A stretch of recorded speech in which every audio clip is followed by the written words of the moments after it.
What is up, friends? Big Mouth Season 3 finale featured some really fun superpowers for all of the kids, but the meaning behind most of these superpowers is actually pretty deep and well thought out. So let's go through all of the superpowers seen in the episode and break down exactly what they mean. But first, do not forget to hit subscribe and stay tuned because Big Mouth is one of my absolute favorite shows to analyze, and I've got a lot more coming out for you. Spoilers for Season 3 of Big Mouth ahead. Now, the first superpower we see is Andrew's. When he farts, he turns invisible. The farting is obviously in reference to his new online persona and the fact that he farted in front of everybody at the end of My Furry Valentine. But the invisible aspect is the embodiment of Andrew's deeply rooted insecurities. The entire season, he's felt invisible to his best friend, to those he cares about, to the other kids at school. Caleb even vocalizes this in the beginning of the episode. Now let's take a look at some of the other background superpowers seen throughout the episode. This kid can shoot fireballs, while another can create a hologram-like shield. Allie can teleport, which I'll get back to in a moment. The twins can both fly, fitting that they both have the same power as they've continually shown that they copy each other. Here's a boy with Spider-Man wall crawling powers. This girl can control and grow vines and possibly other plant life. This boy can Hulk his muscles out pretty hardcore. In the background, we see a kid meditating and levitating with sparkly magic around him, possibly indicating Doctor Strange-like abilities. And we see a couple kids in the background launching some big laser blasts at each other. And then this kid jumps into frame and straight up Cyclops' the camera, X-Men style. Now back to Allie. She has the ability to teleport in an instant, which I think stems from her history of switching schools when things got difficult in her social life. At her last school, Allie admitted to her best friend that she had a crush on her, which created a lot of drama and caused kids to bully her. The ability to just teleport away and appear somewhere completely different also represents her own struggles and insecurities and her desire to get away from those struggles. Next, we see a girl with some pretty cool fire hair, sort of Johnny Storm style, and another with pink glowing eyes. Not really sure what those powers are, but they definitely look cool. And then we learn that Matthew has supersonic screaming abilities when he sings, his superhero name being the Harmonizer. This definitely represents his own performative and theatrical background. We know he's performed his entire life. We learned he did tap dance as a kid,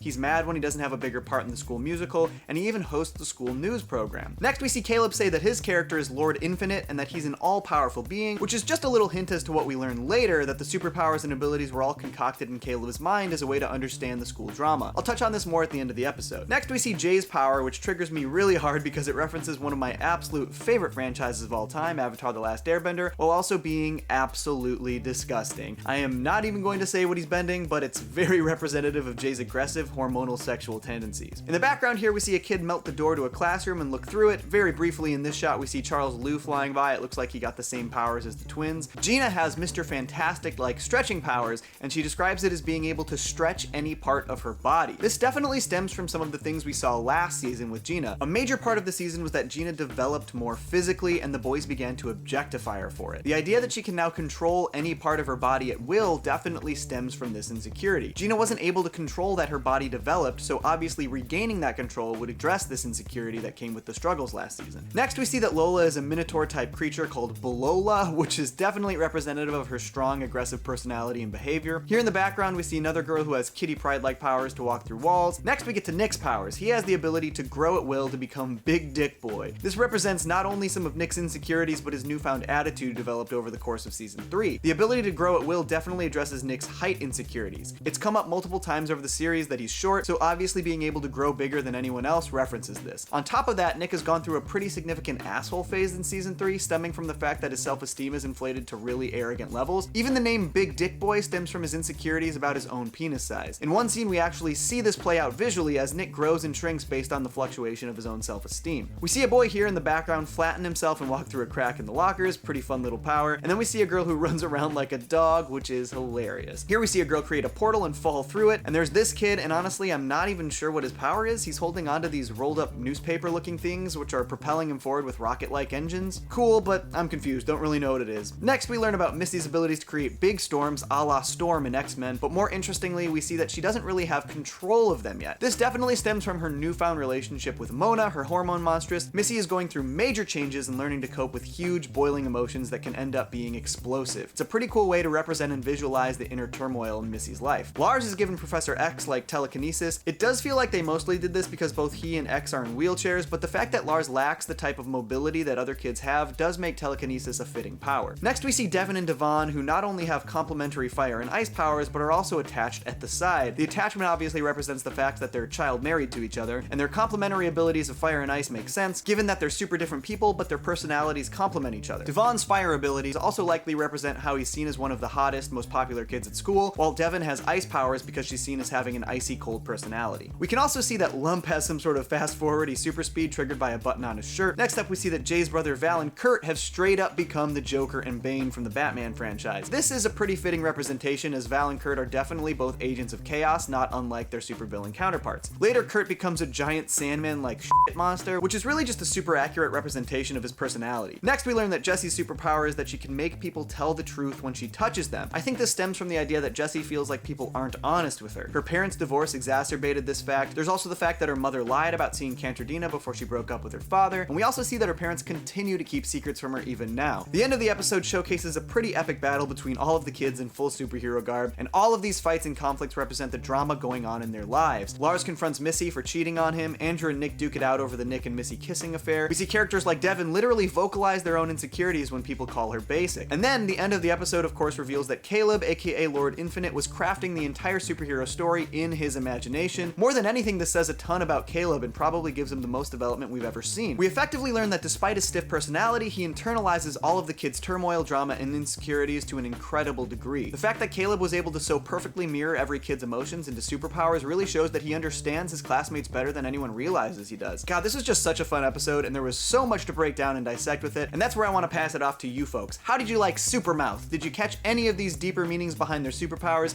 Do you think there was anything that I missed? Please let me know below in the comments. And if you like this video, do not forget to check out my Big Mouth Season 3 review. Comment, like, subscribe, and stay tuned for more cartoon analysis. Peace. Johnny!